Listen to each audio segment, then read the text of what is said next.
অসাধারণ রাস্তা, চতুর্দিকে বড় বড় চির গাছ, সেই চির গাছকে চিরে আমাদের গাড়ি এগিয়ে যাচ্ছে। অসাধারণ এই রাস্তাটা, ফিল্মের শুটিংয়ের জায়গা।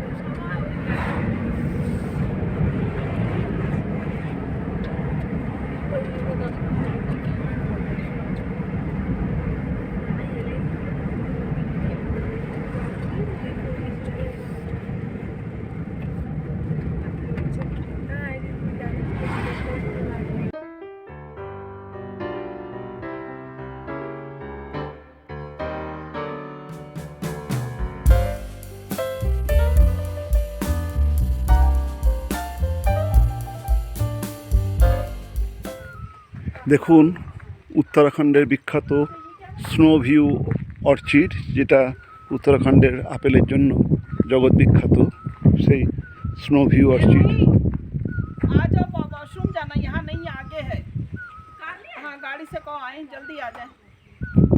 স্নো ভিউ অর্চিড উত্তরাখণ্ডের আপেলের জন্য বিখ্যাত।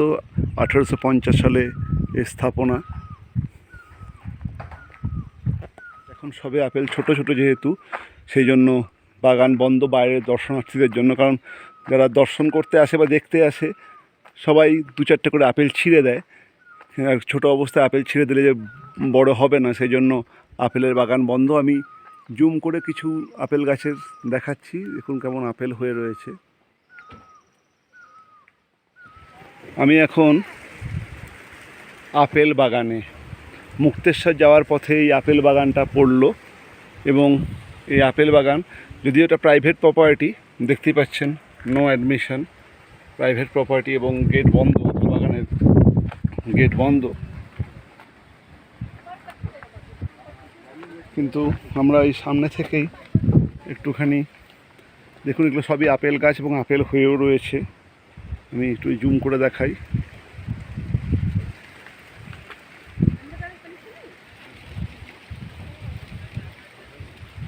আপেল হয়ে রয়েছে আপেল বাগানে।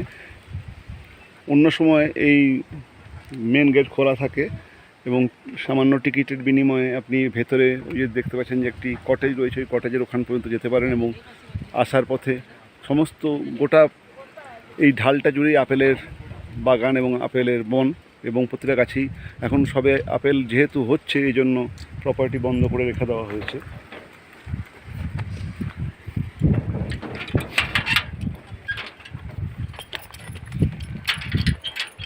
अंदर घुसना मना है क्यों? हाँ जी, अभी फल तैयार नहीं हुआ है। ओ, फल तैयार नहीं हुए इसलिए। हाँ जी।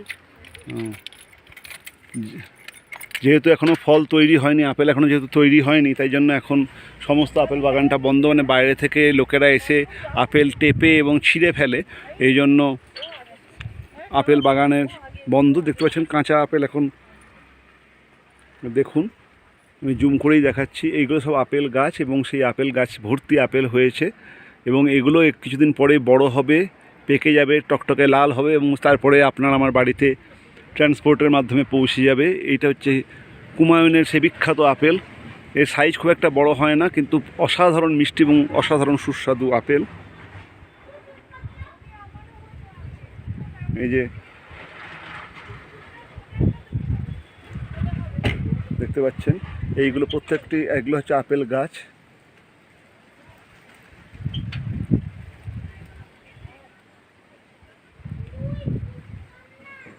এই যে আপেল গাছ দেখতে পাচ্ছেন, আপেল গাছ মানে খুব একটা বড় সড়ো হয় না, কিন্তু ডালপালা ভালোই আছে। এবং প্রতিটা গাছেতে এক একটা গাছে অন্ততপক্ষে 500 থেকে 1000টা আপেল ধরে। বাগান বন্ধ এখন, যেহেতু আপেল ছোট, সেই জন্য এখন বাগানের ভেতরে কাউকে প্রবেশ করতে দেয় না। আপেল বড় হয়ে গেলে আবার ভিজিটারদের জন্য খুলে দেওয়া হয়, তাদের আপেল তোলা এবং প্রসেসিং দেখানো হয়। কিন্তু যেহেতু এখন আপেল ছোট, ভিজিটাররা এসে আপেলগুলো ছিঁড়ে ফেলে, সেই জন্য এখন বাগান বন্ধ। আমি বাইরে থেকেই ভিডিও করছি। দেখুন গাছেতে কেমন আপেল হয়ে রয়েছে, ছোট ছোট আপেল। এগুলোই কিছুদিন পরে বড় হবে এবং পেকে সুমিষ্ট আপেল, যেটা আপনার আমার ঘরে পৌঁছে যাবে ট্রান্সপোর্টের মাধ্যমে। সেই আপেল এই দেখুন কেমন বাগানেতে আপেল হয়ে আছে গাছেতে।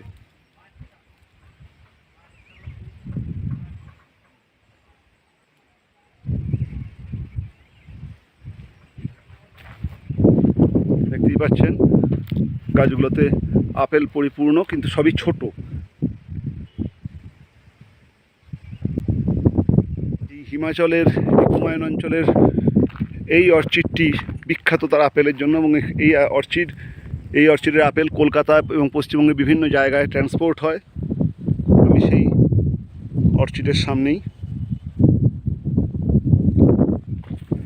এখানে আপেল ছাড়া আরেকটি খুব বিখ্যাত ফল হচ্ছে যেটা অ্যাপ্রিকট, যা বাংলায় আমরা বলি পিচ, এখানে বলে অ্যাপ্রিকট, আমরা বাংলায় বলি পিচ, তাও খুব বিখ্যাত। দেখুন আমি এখন আপেলগুলো দেখুন।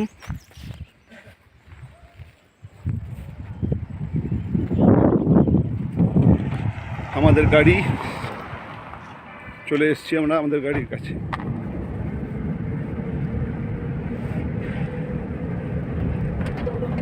আমি এখন উত্তরাখণ্ড বা উত্তরাঞ্চলের মুক্তেশ্বরে, নৈনিতাল থেকে 55 কিলোমিটার দূরে বিখ্যাত শৈবতীর্থ মুক্তেশ্বর। চাঁদ রাজাদের সময়ে 350 বছর আগে যে বিখ্যাত শিব মন্দির মুক্তেশ্বর স্থাপিত হয়েছিল, আমি সেই মুক্তেশ্বরে। মুক্তেশ্বর 350 বছরের পুরনো মুক্তেশ্বর মন্দিরের জন্য বিখ্যাত। নৈনিতাল থেকে 55 কিলোমিটার দূরে এই বিখ্যাত শৈবতীর্থ। গাড়িতে প্রায় 3 ঘন্টা লাগলো আমাদের আসতে, প্রাইভেট কারে। আমরা এখন মুক্তেশ্বরে এসে পৌঁছেছি এবং ধীরে ধীরে আমরা উপরে উঠব এবং এই প্রাচীন শৈবতীর্থ মুক্তেশ্বর দর্শন করব, যা 350 বছরের পুরাতন। দেখুন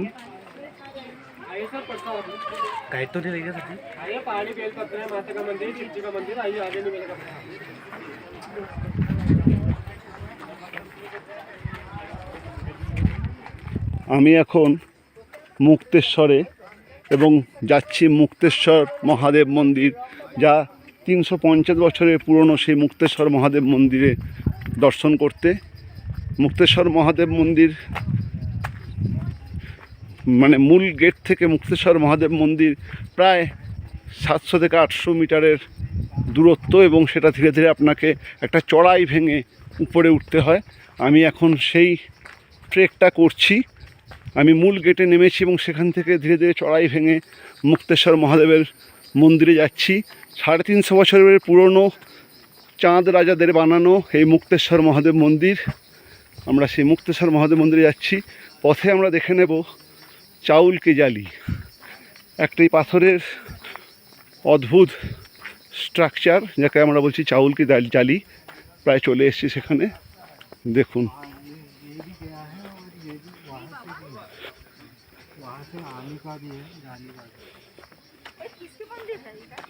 शिव मंदिर भोलेनाथ। और ये क्या है अच्छे से बताइए। ये चाउल की जाली है। चौली की जाली। नहीं, इसका हिस्ट्री क्या है। ये एक रॉक फॉर्मेशन है, देखने अच्छा लगता है। चाउली की जाली, আমরা চলে এসেছি চাউলি কি জালির সামনে।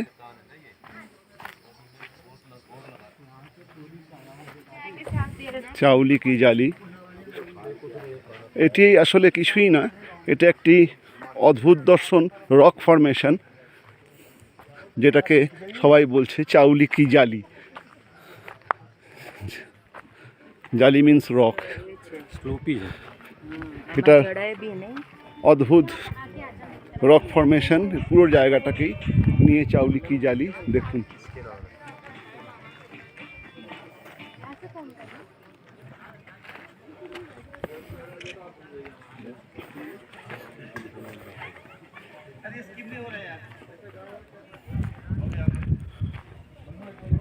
এই চাউলি কি জালি থেকে নিচের অঞ্চলের ভিউ অসামান্য।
মুক্তেশ্বরে জিপ লাইনিং দেখুন, মুক্তেশ্বরে জিপ লাইনিং হচ্ছে।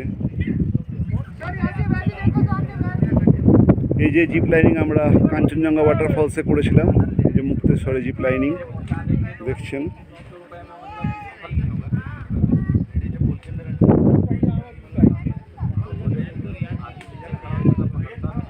মুক্তেশ্বরে রিম এখন হ্যামকে দুলছে দেখুন, देखी घंटा হ্যামকে করে রিম এখন দুলছে। আমরা এখন মুক্তেশ্বরে, আমরা মুক্তেশ্বর, আমরা চাউলকি জালি দেখলাম sunset point, sunrise point, shooting point, এবং এখানে আমরা এখন শর্টকাটে চাউলকি জালি থেকে মুক্তেশ্বর মহাদেবের কাছে চলে যাব। তার মধ্যে রিম বলছে বাবা একটুখানি ঝোলা ঝুলি দোলা দুলি, তাই রিমের এখন হ্যামকের সঙ্গে কোলাকুলি। এখানে অনিন্দিতা এবং রায় এখন জঙ্গল পথে আমরা মুক্তেশ্বর মহাদেবের কাছে চলে যাব।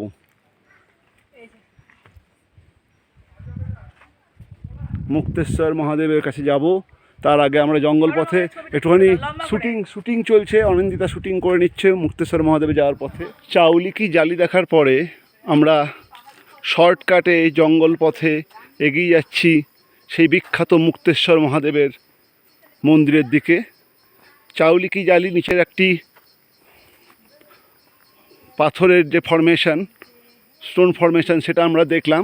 এরপরে ওখান থেকেই মুক্তেশ্বর মহাদেবের মন্দিরে উঠতে যে চড়াইটা পেরোতে হয় সেটা না করে চাউলিকি জালি থেকে আমরা শর্টকাটে জঙ্গলের ভেতর থেকে মুক্তেশ্বর মহাদেবের মন্দিরের দিকে যাচ্ছি, এবং এই রাস্তাটি শর্টকাট এবং খুব সহজেই আমরা মুক্তেশ্বর মন্দিরে পৌঁছি। জঙ্গল পথ কিন্তু খুবই সুন্দর দেখুন জায়গাটা, আর খুব একটা উচ্চতাও নেই,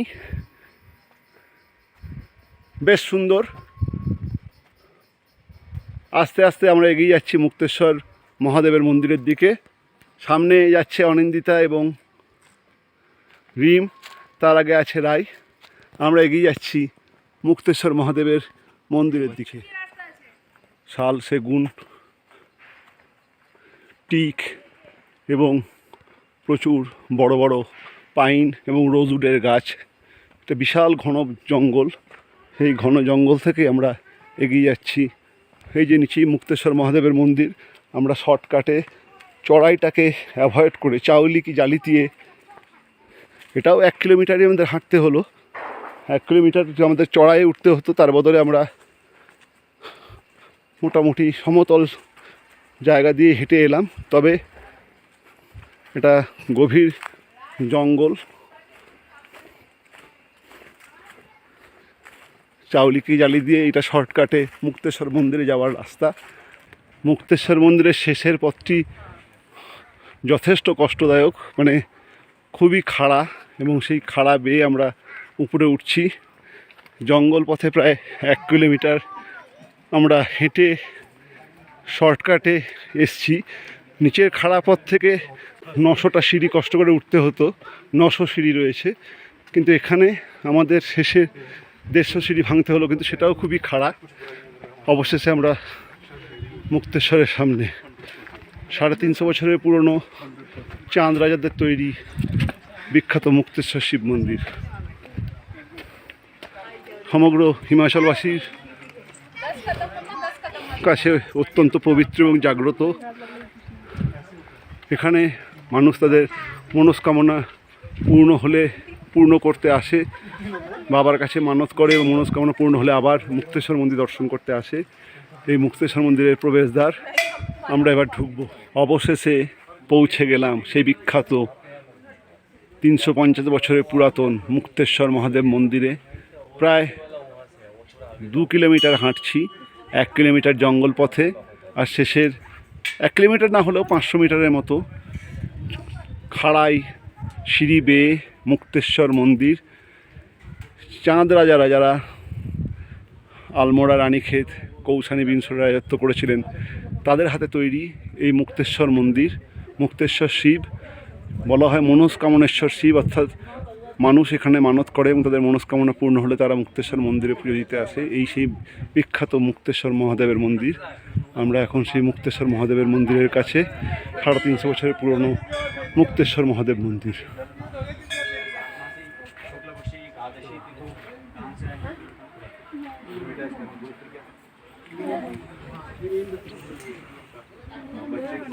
परिवार में सबका नाम मन पे नाम का नाम लो और फल प्राप्त के माता से मुक्तेश्वरी महादेवी से प्रार्थना करिए महादेव से वेश प्रतितम कन्या कुलाभ रसिक धनु मकर कुममीन समस्त वियोग सुप्रसिद्धो सपरिवार सुकुटुंब बद्धे श्री मुक्तेश्वर महादेव श्री मुक्तेश्वरी महादेवी दुर्गा माता फल प्राप्त्यं दर्शन कार्यशै नमो शंभवाय च मयो भवाय च नमो शंकराय च मयस्कराय च দেখুন মুক্তেশ্বর মহাদেবের মন্দিরের সামনে পুজো হচ্ছে। पाटिकांशे शिवाच सिंधे प्रक्षामि कुंजिका स्तोत्रम एनमत स्वामी चंडी जाबु সামনে মুক্তেশ্বর মহাদেবী মন্দির অর্থাৎ সতীপীঠ, যেটি ओम वेदिनी क्लीं चामुंडाय चे ओम ग्लौं हुं क्लीं जं स्वाहा ज्वालाय ज्वालाय जय जय प्रजा प्रजा हे क्लीं क्लीं चामुंडाय चे जय ओम स्वाहा नमस्ते रुद्ररूपण्ये পুজো চলছে। অনিন্দিতা রায় ও রিম একটুখানি এখানে রায়ের খুব কষ্ট হচ্ছে, যাই হোক এখন আবার ঠিক হয়ে গেছে। এই দিকটায় তো দেখি রিম, চলাই মুক্তেশ্বর মহাদেব মন্দিরটা দেখে। মুক্তেশ্বর মহাদেবী শক্তিপীঠের পরে হনুমান মন্দির।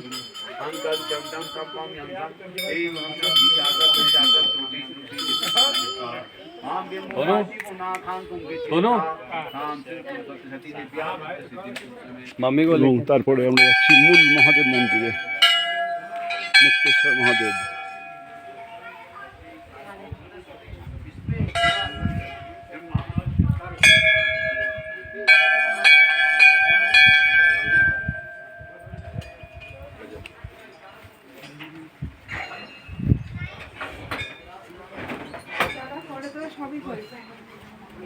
ভূমি দেবতার মন্দির এবং অবশেষে মুক্তেশ্বর মহাদেবের মন্দির।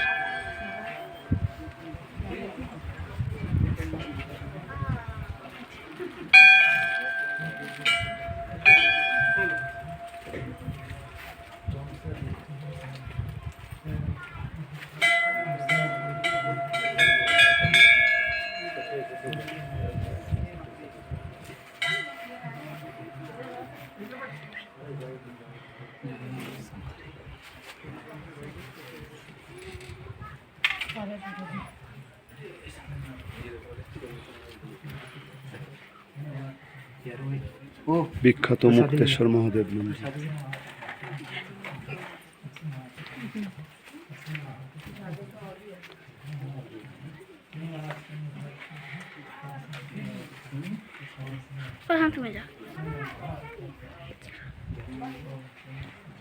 মুক্তেশ্বর মহাদেব অতীব জাগ্রত মনস্কামনেশ্বর। ভক্তদের আগমন লেগেই রয়েছে মুক্তেশ্বর মহাদেবের কাছে।